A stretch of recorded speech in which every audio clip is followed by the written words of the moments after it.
Bapak Presiden yang saya hormati, Bapak Wakil Presiden, jajaran Menteri Kabinet Kerja yang saya hormati, Bapak Menteri Agama, Bapak Panglima, dan seluruh jajaran pemerintah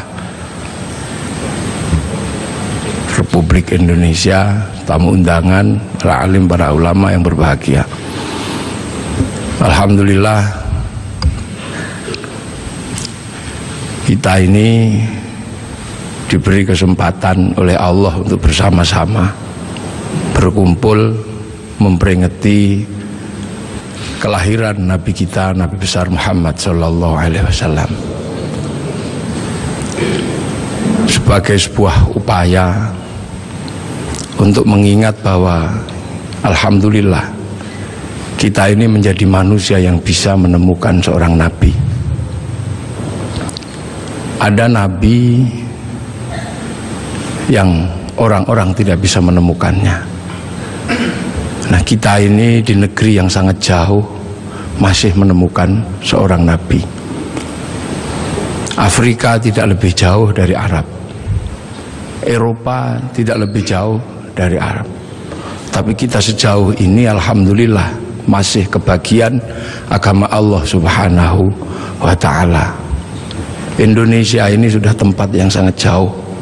Naik pesawat ke Makkah ini sudah 9 jam. Nah, kita masih kebagian. Maka kita bersyukur kita masih kebagian, walaupun bagiannya ada yang tidak terlalu banyak. Al-Quran 30 juz, sampai di sini ada yang cuman kebagian Yasin. Alhamdulillah. Ada yang cuman kebagian kulhu, alhamdulillah.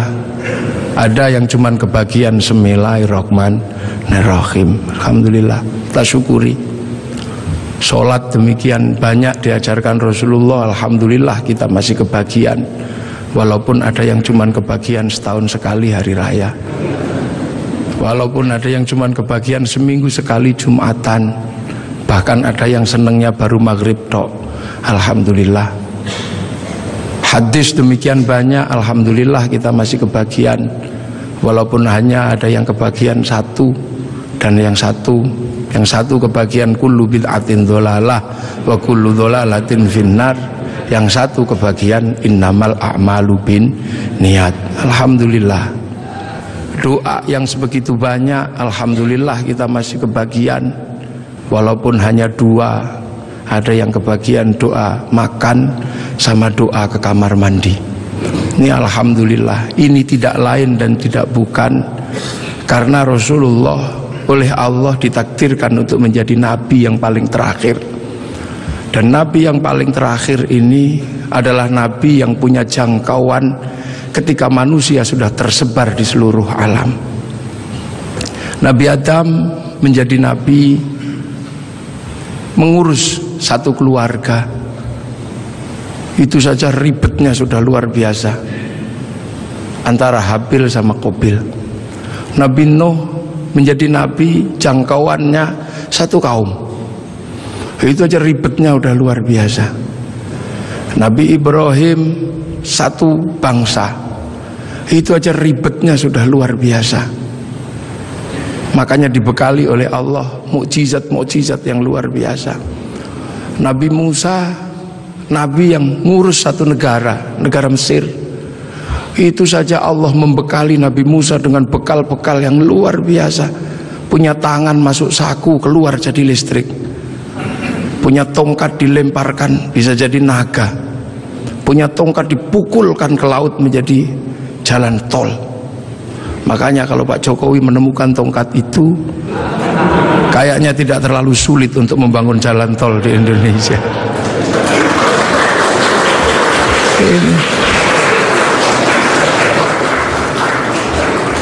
Nabi-nabi Allah diutus, ada Nabi Daud diutus mengurusi satu negara, tapi punya kemampuan yang luar biasa. Tangan masuk tanah keluar menjadi logam, bisa dijadikan pedang, bisa juga dijadikan baju. Nabi Sulaiman jangkauannya satu negara, kelebihannya luar biasa. Nabi Sulaiman mampu membangun sebuah kota besar menggunakan tenaga jin, bisa berbicara dengan semut, bisa berbicara dengan burung, bahkan angin pun bisa diajak berbicara. Nabi Isa alaihissalam jangkauannya satu negara, satu bangsa sekitar Romawi, akan tetapi kemampuannya luar biasa. Manusia yang buta dipegang matanya bisa melek kembali, orang mati bahkan bisa dibangunkan. Wih, itu bangun. Nah, Nabi Muhammad adalah Nabi akhir zaman yang jangkauannya bukan lagi jangkauan jangkauan negara, bukan lagi jangkauan satu bangsa, tapi Nabi Muhammad punya jangkauan menjadi Nabi untuk menjadi rahmatan lil alamin. Ini perbedaan nabi-nabi dengan Nabi Muhammad. Nabi Muhammad menjadi nabi ketika manusia sudah menjadi bangsa-bangsa, menjadi suku-suku, dan itu harus dijangkau semuanya.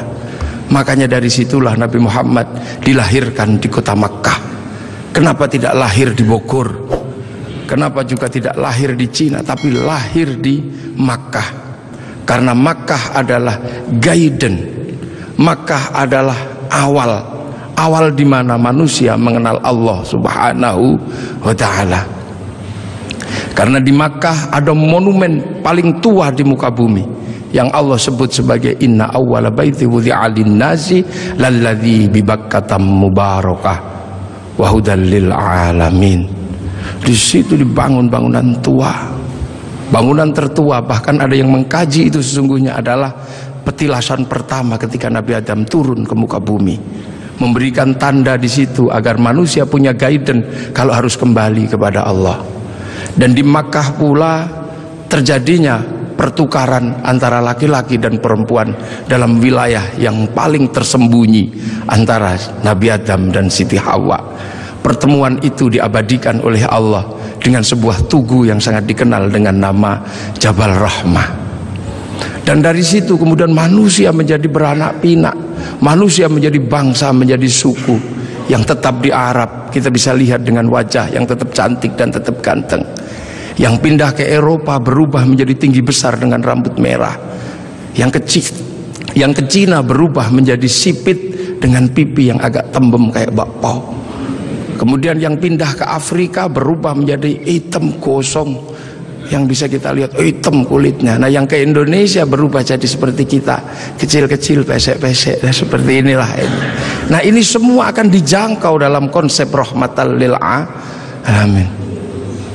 Nah, manusia ketika berpindah-pindah, guidance itu hilang. Maka Allah kemudian mengutus seorang nabi untuk mencari guidance itu. Diutuslah Nabi Ibrahim alaihissalam untuk menemukan itu. Dan alhamdulillah Nabi Ibrahim ditemani oleh putranya namanya Ismail dan istrinya namanya Hajar menemukan kembali situs di mana manusia harus kembali kepada Allah. Situs itu dibangun ulang sama Nabi Ibrahim dan berdoa, Rabbana inni askantu min dzurriyyati biwadin ghairi dzi zar'in 'inda baitikal muharram Rabbana liyuqimus sholata waj'al afidatan minan nasi tahwi ilaihim warzuqhum minas thamarati la'allahum yashkurun. Maka karena Nabi Ibrahim menemukan guidance itu, Nabi Ibrahim menjadi orang yang paling terkenal di muka bumi dengan nama yang berbeda-beda. Ada yang menyebut Ibrahim, ada yang menyebut Abraham, bahkan ada yang menyebut sebagai Brahma. Walaupun ini butuh penelitian yang sangat luar biasa mendalam. Kenapa? Karena Nabi Ibrahim ini punya simbol yang kemudian diduplikasi oleh seluruh manusia di muka bumi. Di India ada simbol yang mirip dengan simbol yang ditinggalkan oleh Nabi Ibrahim. Ini butuh kajian mendalam dan ini mesti saya sampaikan dalam sebuah forum kenegaraan seperti ini. Karena ini akan mengurai benang kusut antara manusia di muka bumi dengan lahirnya Rasulullah Muhammad sallallahu alaihi wasallam. Umat Islam mengenal Ka'bah, sebuah batu dengan tengah yang tidak ada isinya apa-apa, kosong. Di India ada bangunan yang sama, batu dengan isi yang tidak ada isinya di tengah, namanya stupa. Di Islam ada namanya Jabal Rahmah, sebuah tugu batu. Kemudian di India dikenal ada yang namanya Lingayoni. Ada air yang namanya Zam-Zam. Kemudian ada air yang bernama Gangga Yamuna. Ada perjalanan suci dengan kain selempang. Di sini ada berwarna putih, di sana ada berwarna kuning. Selesai perjalanan suci, ada urusan yang sama terkait dengan urusan rambut. Yang di sini tahallul, yang di sana digundul. Selesai perjalanan suci itu semuanya ada darah. Yang di sini ada kurban, yang di sana ada gadri. Dan kalau sudah bersujud, meninggalkan hitam 2, yang di sini 2, yang di sana 8. Ini butuh kajian yang sangat mendalam, bahwa ini adalah awal dari yang namanya millata Ibrahim. Kemudian guidance itu bergeser karena Nabi Ibrahim meninggal, diteruskan oleh 2 putranya, yang satu bernama Ismail, yang satu bernama Ishak. Dan guidance itu berubah ketika Ishak punya anak yang namanya Yakub atau Israel, yang punya anak 12 yang kemudian dikenal dengan nama Bani Israel.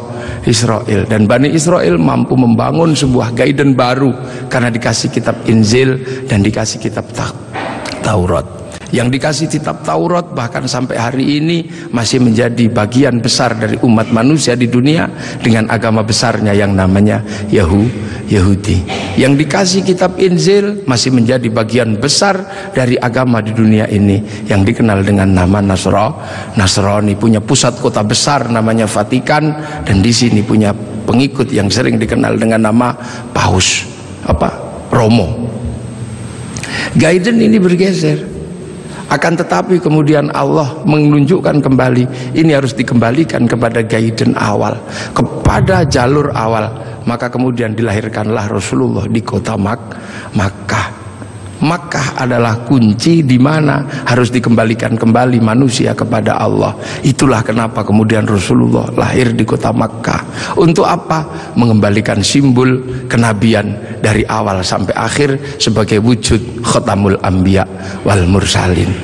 Makanya ketika terjadi sengketa dengan agama-agama yang sebelumnya, maka kemudian Allah mengukuhkan Rasulullah sebagai penerus guidance kenabian. Maka kemudian diangkatlah Rasulullah ke langit, dan Rasulullah ditunjukkan di mana jejak para pendahulunya. Maka kemudian ketika ketemu Nabi Ibrahim, Rasulullah bertanya, kalau orang Jawa bilangnya mbah gitu, Pak Presiden ya, kek atau gitu, aku ini sebagai Nabi terakhir, tapi umat-umat Nabi yang sebelum aku bertanya, apa hakmu ketika kau mengatakan penerus Nabi Ibrahim?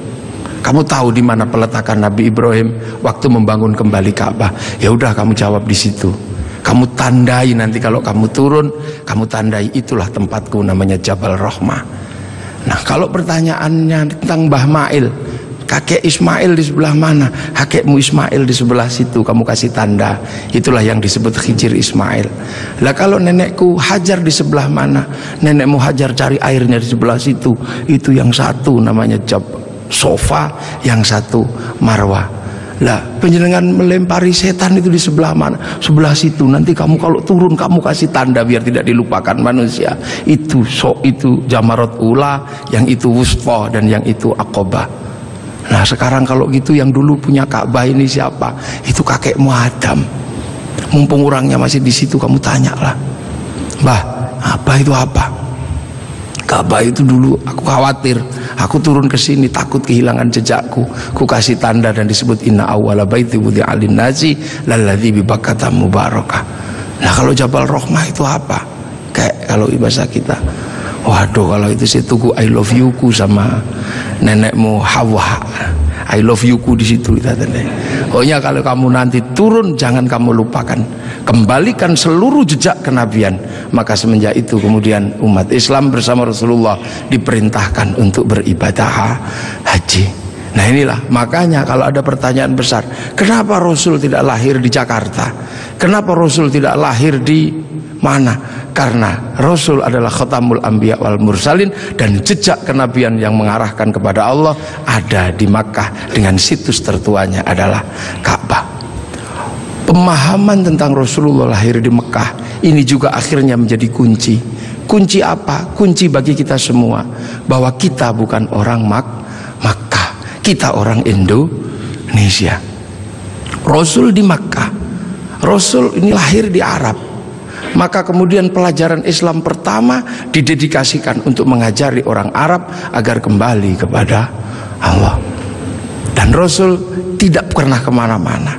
Rasul mengajarkan Islam hanya sampai di kota Madinah. Setelah itu dalam waktu 22 tahun Rasulullah meninggal. Nah, memahami Rasul yang lahir di Mekah adalah menjadi tonggak. Lantas bagaimana bisa Rasul yang ada di Makkah bisa sampai ke Indonesia ajarannya, dan 90% penduduk Indonesia mengikuti Rasulullah Muhammad sallallahu alaihi wasallam. Ini pasti bukan sesuatu yang mudah. Dalam bahasa Al-Quran, siratal mustaqim, ada yang namanya siratal ladzina an'amta alaihim. Dan inilah yang membuat kemudian kita dengan peringatan Maulid akan ada sesuatu yang bisa sangat menjadi refleksi dasar antara Makkah sama Madinah, antara punya sejarah yang sangat panjang, dan itu bukan datang dengan tiba-tiba. Rasulullah di sana mengajarkan orang-orang sana dengan gaya di sana. Rasulullah sangat terkenal ketika mengajarkan Islam. Rasul bukanlah orang yang keras, Rasul juga bukan orang yang membabi buta. Rasul dijelaskan, anitum harisun alaikum bil mu'minina raufur rahim. Rasul begitu berharap bagaimana umat ini kembali kepada Allah. Maka Rasul punya sistem pembelajaran kepada umatnya dengan cara yang berbeda-beda, dengan cara yang sederhana. Ada yang pinter kelasnya Sayyidina Ali, diajarkan dengan cara standar orang pinter. Ya Ali, kamu sholat. Ali, iya ya Rasul. Yang khusyuk, ya. Nanti kalau kamu khusyuk, kamu akan saya kasih serbanku yang hijau atau yang merah, terserah kamu pilih yang mana. Sayyidina Ali sholat, selesai sholat langsung menyatakan, yang hijau ya Rasulullah. Pasti kamu gak khusyuk karena kamu menginginkan yang hijau. Ulangi lagi, dan begitu seterusnya, sampai akhirnya Sayyidina Ali ketika sholat dipanah kakinya tidak kerasa. Setelah itu Rasulullah mengimami sholat orang-orang dengan kelas-kelas kayak Sayyidina Ali. Tapi bagi kelas yang kedua menjadi masalah. Kelas pertama ketika Rasulullah sholat, di belakangnya langsung sama-sama mengikuti Rasulullah dhahiran wa batinan, dengan badan dan dengan hati. Tapi yang belakang bermasalah karena mereka punya kebiasaan ratusan tahun bahkan ribuan tahun menyembah berhala. Ada wujudnya dan ada namanya serta bentuknya beda-beda. Maka Rasul ditanya, bagaimana ya Rasul yang belakang tidak bisa? Maka Rasul minta sama Allah, ya Allah, yang depan bisa, yang belakang tidak bisa. Ya sudah, akhirnya diajari sama Allah. Allah cukup mengajarkan, u'budullaha ka'annaka tarahu fa illam takun tarahu fa innahu yaraka. Beribadahlah engkau kepada Allah seolah-olah engkau lihat Allah. Tapi kalau kau nggak lihat Allah, yakin Allah lihat engkau. Maka kemudian para sahabat yang di belakang, yang tidak sekelas Sayyidina Ali, ketika sholat cuma Allahu Akbar, matanya tidak boleh terpejam. Karena apa? Harus mencari Allah. Ka'annaka tarahu, seperti engkau melihat Allah. Maka dilihat kemana. Akhirnya tidak terlalu susah yang di belakang bisa lihat di sini. Tapi ketika engkau lihat kemanapun Allah kamu gak lihat, kamu cukup yakin bahwa kamu sedang dilihat oleh Allah. Maka sholat menjadi mudah bagi orang yang tidak sekelas Sayyidina Ali. Sholat boleh melihat apa saja, bahkan boleh mendengarkan suara bakso, bahkan boleh melihat sarung yang bolong. Tapi tidak boleh, karena harus ingat bahwa sedang dilihat Allah, maka tidak boleh pesen bakso rong mangkok, itu tidak boleh, 2 mangkok tidak boleh. Nah akhirnya yang depan yang pinter bisa sholat, yang belakang bisa sholat. Bahkan ketika Rasulullah menghadapi para sahabat yang berbeda, Rasulullah lagi ngajar ngaji, tiba-tiba dari belakang ada yang teriak, mat, mat, mat. Ini sesuatu yang tidak lazim waktu itu. Karena apa? Semua dilarang menyebut Rasulullah dengan sebutan mat atau Muhammad. La taj'alu du'a ar-rasuli bainakum ka du'a'i ba'dikum ba'dha. Akan tetapi ada sahabat, mat, mat. Sahabat Umar sudah marah. Ini orang dari mana? Gak punya sopan santun sama sekali. Rasulullah bilang, udah paling dia dari kampung. Suruh masuk, suruh masuk. Akhirnya begitu suruh masuk ke dalam masjid, bukannya apa-apa, bilang, mat, apa? Aku pengen kencing. Ya sudah kencing lah. Disuruh cari toilet, ternyata nggak cari toilet, malah kencing di dalam masjid. Sayyidina Umar sudah nggak tahan melihat kelakuan seperti ini, maka kemudian tariklah pedang Sayyidina Umar, mau dipenggal ini kepalanya. Rasulullah cuma mengatakan, Umar jangan, begini-begini juga umatku, ini datang dari kampung yang sangat jauh, di kampungnya memang terbiasa kalau kencing sembarangan, ada bantrek juga dikencingi, ada selokan dikencingi, gini-gini juga umatku, gini-gini juga santriku, tapi ini santri dari Bogor. Ibaratnya begitu. Dan itu akhirnya diabadikan oleh Allah. Wajah amin aqsal Madinah, datang seorang dari pelosok. Kalau Allah sudah menggunakan bahasa aqsa, itu artinya adalah jauh, yang sangat jauh. Kalau dalam bahasanya Bapak Presiden namanya Jabal Kat, tidak tahu entah di mana. Kalau jauh gitu aja bait. Rasulullah yang diopeni macem-macem. Ada yang senengannya tidur di masjid, tapi ibadahnya bolong-bolong. Kalau Rasulullah datang, dia langsung bangun pertama kali, salaman, cup, tidur lagi. Ini ada di zaman Rasulullah. Kemudian setelah Rasulullah selesai sholat, Rasulullah digandoli, Pak Presiden, digandoli gini. Kemudian bertanya, ya Rasul, apa? Kapan kiamat itu? Kamu itu jangan tanya kiamat. Kayak kiamat itu pakai ibadah, pakai bekal. Kamu tak lihat cuman tidur tok, suluman salaman. Bekalmu apa? Bekalku bukan itu ya Rasul. Kenapa? Cinta sama engkau ya Rasul. Cinta tok, nggak jalan? Enggak ya Rasul. Cinta kan tidak harus memiliki ya Rasul. Akhirnya ya sudah, kalau kau cinta aku. Rasul pergi. Ketika Rasul pergi, digandoli lagi. Ya Rasul, ada apa lagi? Aku sudah jujur sama engkau ya Rasul. Ada apa? Aku kan cinta sama engkau. Engkau cinta sama aku nggak ya Rasul? Ya iya, wong kamu cinta sama aku ya cinta sama engkau. Nah kalau gitu ceritanya, Rasul kan kalau cinta sama aku ini yang penting. Orang cinta kan nggak mungkin tega meninggalkan kekasihnya di neraka. Makanya Rasul pasti nggak tega besok kalau cinta sama aku meninggalkan aku di neraka. Iya, nanti kamu tak ajak ke surga. Man ahabbani kana ma'i fil jannah. Asbabul wurudnya hadis itu adalah itu. Kemudian saking senengnya dia lari, yes gitu, lari. Begitu dia lari, Sayyidina Abu Bakar datang tergopoh-gopoh. Ya Rasul, bener nggak yang tadi itu cinta tok masuk surga? Iya ya Abu Bakar, cinta tok ya Rasul. Iya. Maka Sayyidina Abu Bakar, dia cinta tok akan dibawa Rasul ke surga. Kayaknya aku lebih mungkin ini, anak tak kasihkan, unta tak kasihkan, kayaknya aku ini lebih mungkin. Sayyidina Abu Bakar langsung joget ini, iya, muter sampai jubahnya terangkat. Inilah yang akhirnya jadi manhaj torekohnya Sayyid Jalaluddin Rumi, yang dikenal dengan torekoh Maulawiyah, yang sekarang dikenal dengan nama Tahrisu Sufi.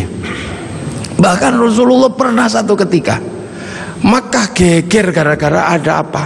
Ada orang tawaf dari kampung, saking bodohnya dia tawaf cuma dengan satu kalimat, ya Karim, ya Karim, ya Karim, ya Karim, ya Karim, ya Karim. Sahabat bingung, ya Rasul, kayaknya ada aliran sesat ya Rasul. Sesat bagaimana? Ini ada orang dari pagi tawaf cuman ya Karim, ya Karim. Maka Rasulullah mengikuti, ini bener nggak? Ada beneran. Diikuti Rasulullah dari belakang, ada ya Karim, ya Karim. Lama-lama Rasul mengikuti orang ini, ya Karim, ya Karim, ya Karim. Kenapa? Rasul nggak tahan, ngikuti juga, ya Karim, ya Karim. Orang ini marah, dan siapa di belakangku yang berani menirukan aku? Awas tak banting orang ini nanti. Aku pukul. Ternyata apa, orang ini nggak tahan, akhirnya balik ke belakang. Rasul dipegang, dipiting begini. Kamu ya yang menirukan aku, ya Karim, ya Karim ya. Awas kamu, tak adukan sama nabiku, tak adukan sama kekasihku kamu. Rasul merasa Nabi bertanya, Mas atau Bang, terus nabimu siapa? Nabiku Muhammad. Muhammad siapa? Muhammad ibni Abdillah. Kamu pernah ketemu? Belum. Nanti kamu tak banting di sana. Begitu dia bilang, dia menyatakan bahwa dia adalah apa? Umat Rasulullah. Rasulullah semadek, ya Allah, tak kira umat siapa, ternyata ini umatku juga. Rasul sedih dan terharu, Rasul menangis. Sedih Rasul, ya Allah, ada umat yang begitu cinta tapi nggak pernah ketemu sama aku. Maka begitu lihat Rasul menangis, orang ini semakin bersemangat. Nah, gitu aja nangis. Tadi nirukan ya Karim, ya Karim. Akhirnya apa? Ya Allah, Rasul menangis, aras berguncang. Kemudian malaikat Jibril turun, ya Muhammad, kenapa engkau menang? Dibanting orang ini kamu. Enggak ya Jibril, jangan salah paham. Orang ini tadi tawaf ya Karim menggemparkan masyarakatku. Aku ikuti, ternyata benar ada dan aku nggak kuat, aku tirukan. Dia marah dan inilah kejadiannya. Aku dibanting sama dia dan aku mau dibilang sama nabinya, sama kekasihnya. Lah aku tanya, nabimu siapa? Muhammad. Muhammad kan aku sendiri, Bril. Berarti ini umatku. Aku terharu, sakit, Bril. Sakitnya tuh di sini. Ibaratnya orang ini. Ya sudah, kamu ngaku saja. Kalau engkau Rasul Muhammad. Akhirnya, Mas, udah pernah ketemu Rasul? Belum. Nanti kamu tak banting di sana. Mas, Muhammad itu aku, Rasul itu aku. Hah? Engkau Muhammad Rasul? Nangis orang ini. Nabi dipeluk-peluk sambil menangis. Ya Rasul, aku belum pernah ketemu sama engkau ya Rasul, tapi aku iman sama engkau. Dan di kampungku yang paling pinter cuman aku ya Rasul. Kita makan doanya ya Karim, kita apa doanya ya Karim ya Rasul. Tolong ya Rasul, karena ini kami bodoh dari kampung, kami nggak ngerti apa-apa. Tolong ajaklah aku ke surgamu kalau engkau masuk surga ya Rasul. Iya, nanti kamu bareng, sama-sama nangis. Saking senengnya orang ini lantas berjoget, iya gitu. Saking senengnya mau diajak Rasul ke surga. Malaikat Jibril dibilang sama Allah. Jibril bilang itu, walaupun orang itu nanti diajak Muhammad masuk surga, katakan padanya, dosanya tetap kuhitung. Malaikat Jibril menyampaikan ke Rasulullah. Rasulullah menyampaikan, ya Mas, Allah barusan berfirman lewat Jibril, walaupun engkau nanti kuajak masuk surga, tapi dosamu tetap dihitung sama Allah. Orang ini kaget juga enggak ada perubahan apa-apa, cuman melotot aja. Apa ya Rasul? Dosaku mau dihitung sama Allah. Suruh hitung, nggak takut aku. Suruh ngitung aja kalau dosaku mau dihitung sama Allah. Nggak takut aku. Tapi hati-hati, kalau dosaku sampai dihitung sama Allah, Allah tak ajak hitung-hitungan sama aku. Loh, kok Allah kamu ajak hitung-hitungan bagaimana? Akan kuhitung seberapa besar dosaku, akan kuhitung dengan seberapa besar pengampunan Allah. Kalau Allah Maha Pengampun, nggak mungkin dosa gini aja kok dihitung. Kalau dosa gini aja dihitung, nggak usah pakai gelar Maha Pengampun. Maha Pengampun, oh, gini aja dihitung. Di zaman Rasul ini lu potret Rasulullah. Maka Rasulullah mampu menjadi rahmat bagi semuanya, sehingga kemudian pelajaran Rasulullah yang tidak masuk akal waktu itu bisa diterima oleh sebuah kalangan yang sangat jauh dari peradaban. Maka kemudian Islam yang sulit diterima oleh orang di Arab waktu itu bisa diterima. Sulit bagi orang Arab menerima Islam. Orang Arab Tuhan ada patungnya, Islam mengajarkan Tuhan tidak ada patungnya. Di sana diajarkan banyak Tuhan, ini diajarkan Tuhan satu. Di sana tidak ada air, Islam mengajarkan toharoh pakai air. Susah, diminum aja susah, pakai disuruh mandi. Padahal di sana orang mandi berbeda dengan kita. Kita jinabatnya sebulan sekali, sana bisa semalam 8 kali. Susah air disuruh pakai toharoh pakai air. Sudah panas disuruh puasa, makanan susah disuruh zakat. Sudah gitu tawaf lah yang paling sulit bagi orang Arab waktu itu. Orang Arab waktu itu sangat susah karena melihat perempuan itu begitu sesuatu yang sangat luar biasa. Lihat kaki sudah syahwat. Tapi waktu itu Islam mengajarkan bagaimana ketika tawaf muka dibuka. Betapa syahwatnya sangat tinggi ketika muka dibuka. Dan pada saat yang sama seorang laki-laki tidak diperbolehkan menggunakan kain berjahit, sehingga kalau mau berbuat jahil tinggal wes gitu. Itulah ujian terberat waktu itu. Dan itu susah dipahami oleh orang Arab. Makanya memahami Rasulullah itu tidak mudah. Makanya tidak mudah. Bagaimana seorang panglima perang kayak Sayyidina Umar bisa patuh sama orang yang tidak pernah berkelahi? Bagaimana Sayyidina Abu Bakar seorang konglomerat mau menuntun unta Rasulullah? Bagaimana seorang gadis 10 tahun bergembira ria dinikah sama orang 50 tahun? Ceritanya bisa kita tahu, tapi suasana psikologisnya tidak pernah bisa kita tangkap. Nah inilah maka Islam berkembang. Kemudian Islam bergeser. Orang-orang tahu, oh ini bagus, geser. Kemana? Geser ke Persia pertama, dari Madinah geser ke Persia. Di Persia penyembah api, karena orang Persia nyembah api kemudian ikut Islam. Raja Rustum besanan sama Sayyidina Ali, lahir Sayyid Ali Zainal Abidin, masuk Islam. Karena orang Majusi sebelumnya menyembah api dan masuk Islam. Nah, orang Yahudi, orang Majusi kalau nyembah api ditaruh di bangunan tinggi namanya Manaro. Apinya ditaruh di atas Manaro. Maka begitu orang Persia masuk Islam, apinya dihilangkan, Manaronya ditaruh di depan masjid. Seluruh dunia Islam melihat Manaro kok bagus di depan masjid, maka kemudian semua berlomba-lomba bikin Manaro. Sampai Jakarta bernama Menara. Tiangnya adalah tinggalan orang Majusi. Lah kemudian di situ terjadi peristiwa yang luar biasa. Setelah itu, sebelum sampai ke sini, terjadi peristiwa luar biasa. Pada tanggal 10 Asyura, seluruh cucu-cucu Rasulullah terbunuh oleh Yazid bin Muawiyah. Maka bulan Asyura adalah bulan duka kaum muslimin dunia. Makanya orang Indonesia, terutama di kampungnya Bapak Presiden, menyebut bulan Asyura dengan sebutan bulan Suro. Ekornya saja yang diambil, karena orang Jawa itu sukanya ngambil ekornya aja. Muhammad diambil mat, Asyura diambil suro. Makanya di bulan Asyura orang berduka karena terbunuhnya cucu Rasulullah. Maka di Jawa ada tradisi tidak mantu, tidak nikahkan anak, itu karena bulan duka. Di Jogja ada yang namanya keliling beteng. Maksudnya di bulan Suro jangan terlalu banyak mulut, jaga mulut. Nah di Solo mengikuti kebo Kiai Slamet, kalau kebonya keluar taiknya diusapkan ke seluruh tubuh. Ini bulan duka, jangan bersolek. Dan biasanya bulan Asyura di Indonesia diikuti dengan santunan anak yatim. Nah inilah. Dan dari situ terus Islam bergerak, makanya monumen-monumen itu. Lahir Sayyid Ali Zainal Abidin.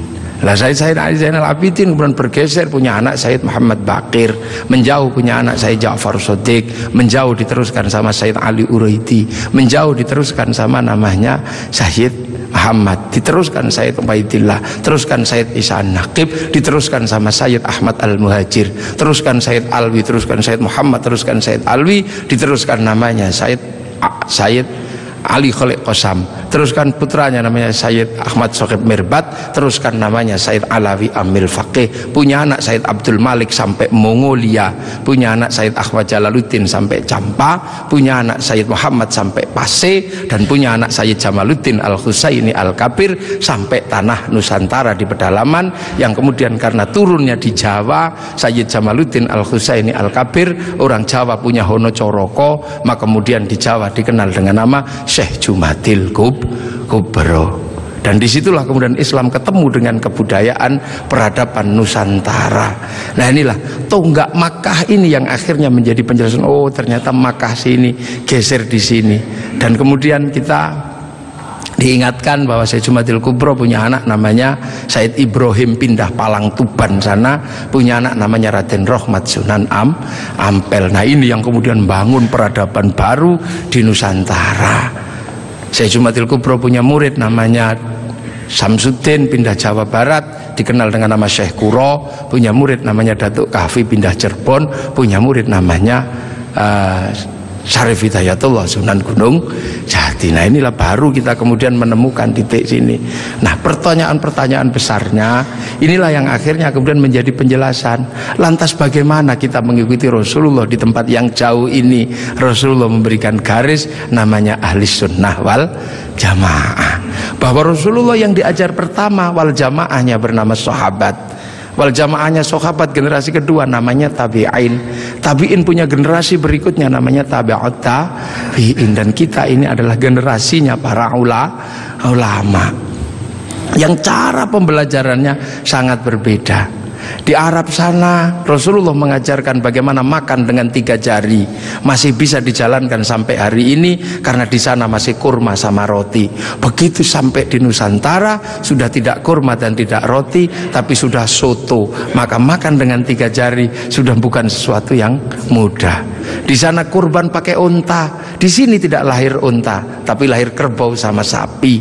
Karena terlahir kerbau sama sapi, maka jangan memaksakan diri kurban pakai unta, nanti ditangkap oleh polisi karena nyuri untanya Kebun Raya Bogor.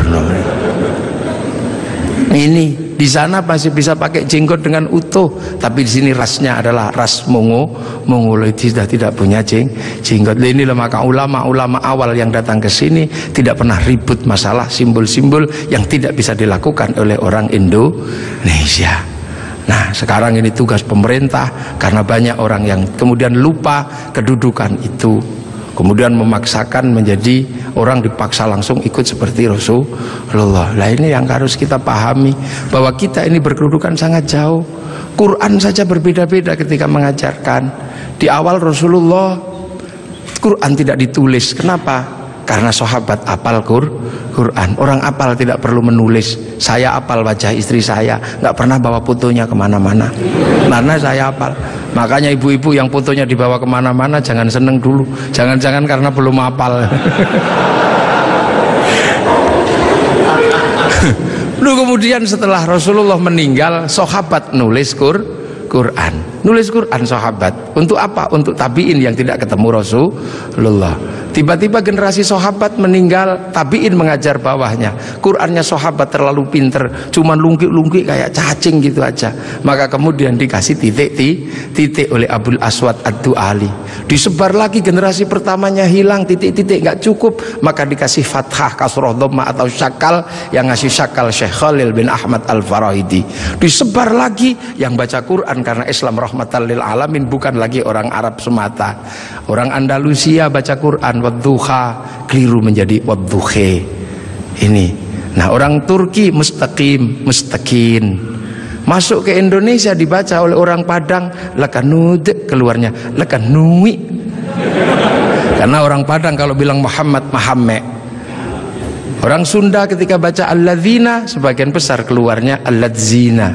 Begitu masuk ke Jawa ketemu dengan huruf hono coroko. Alhamdu karena punyanya ko, gak punya huruf ha, maka alhamdu menjadi alkamdu, al-fatihah menjadi al-fatihah. Ini itu.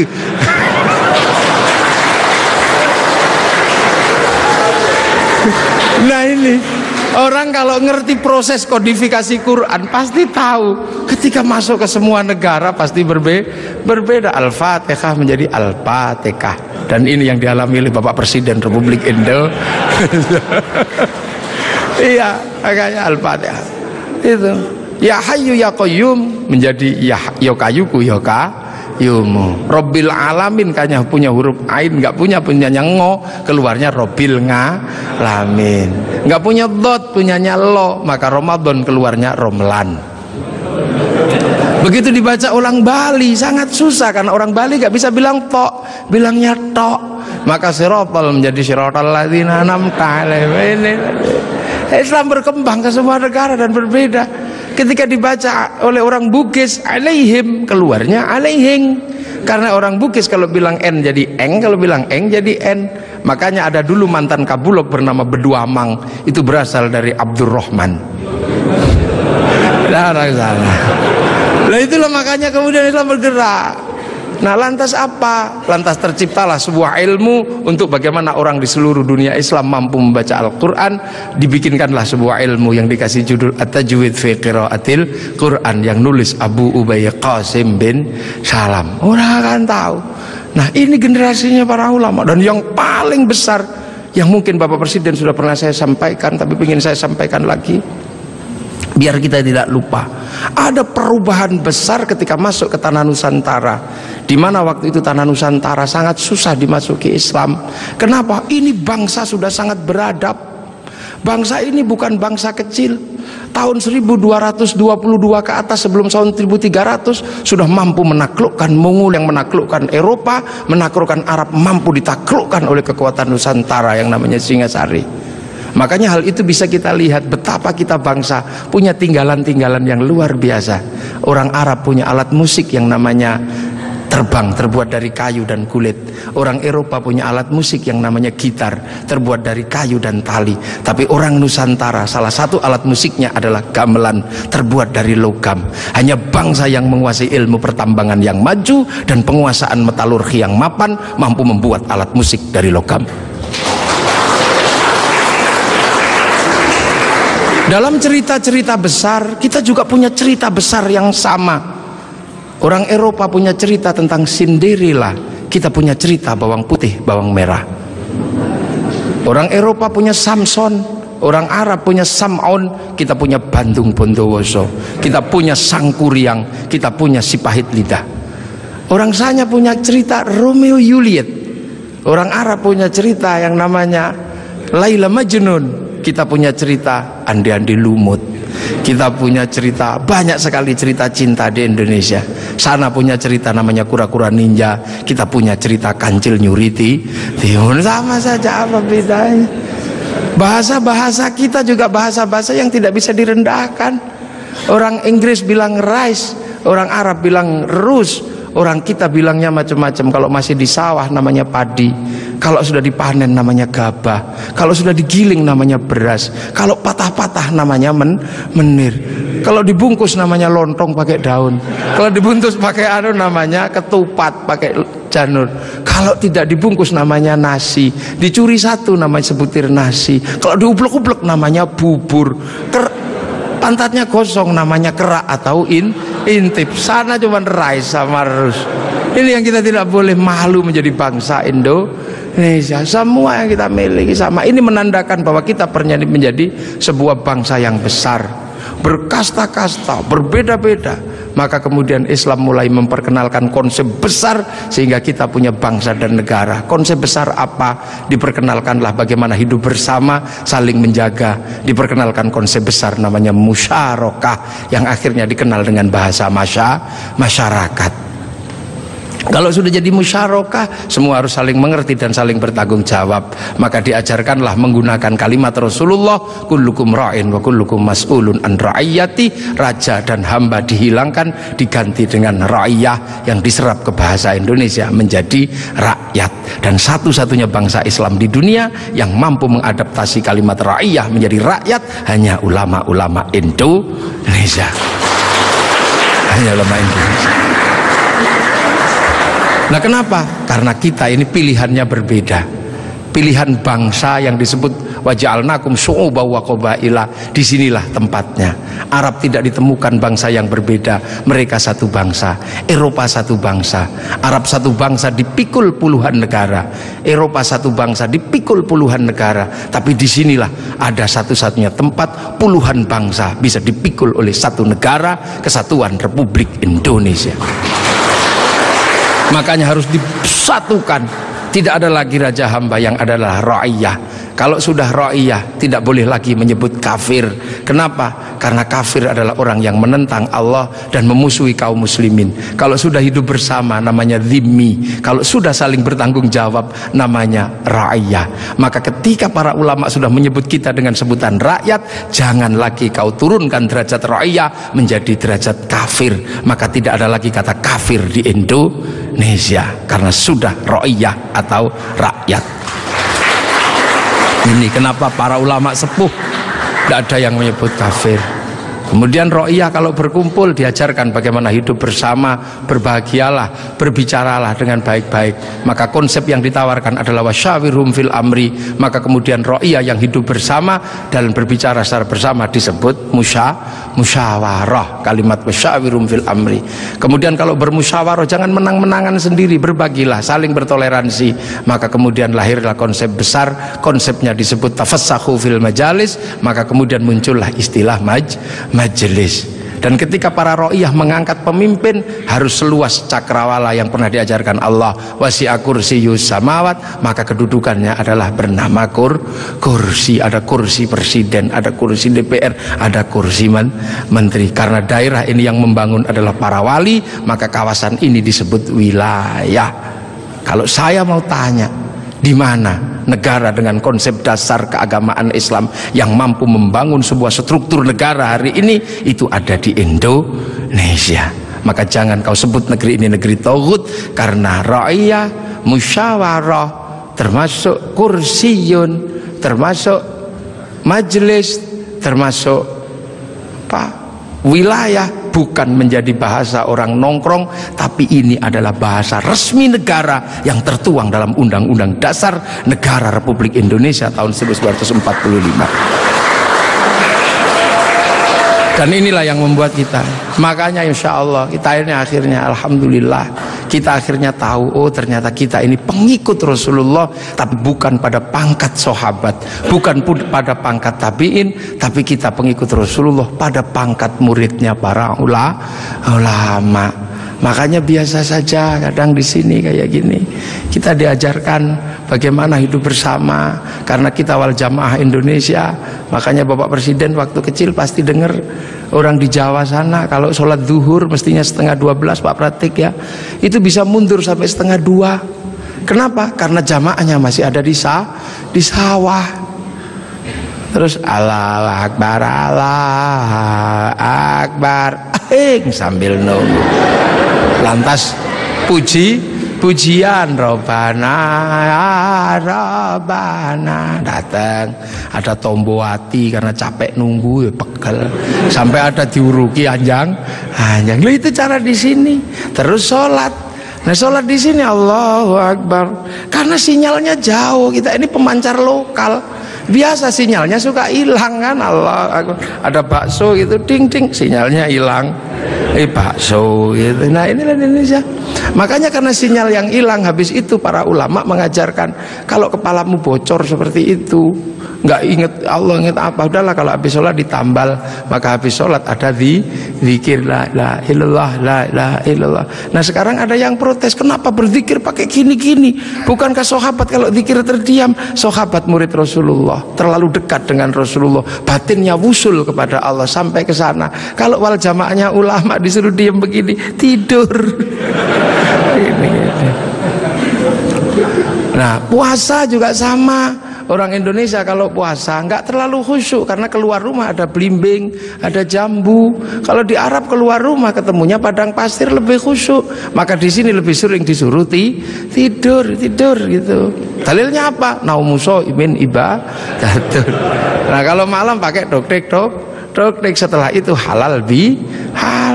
Haji juga sama, nggak bisa langsung ke sana Pak Presiden. Antrinya 25 tahun. Makanya orang sini capek nunggu, daripada capek nempelkan gambar Masjidil Haram. Ini Pak Menteri Agama, biar tidak terlalu capek, biar agak senang dikit, latihan dulu di alun-alun Bogor. Labbaik Allahumma hajjan, ihramnya beneran, niatnya beneran, tapi Ka'bahnya triplek. Lah ini namanya mana sih haji. Lah ini wal jamaahnya baru ini, dan ini ada di Indonesia. Itu akhirnya orang tahu pangkatnya dengan Maulid. Oh Rasul Mekah, kita Indonesia. Ada jarak yang sangat panjang, ada jarak waktu, ada jarak ruang. Nah ini kalau kita pahami dengan bahasa yang sederhana, fa insyaallah Islam di Indonesia akan tetap menjadi Islam yang ramah, Islam yang tidak kasar, Islam yang tidak keras.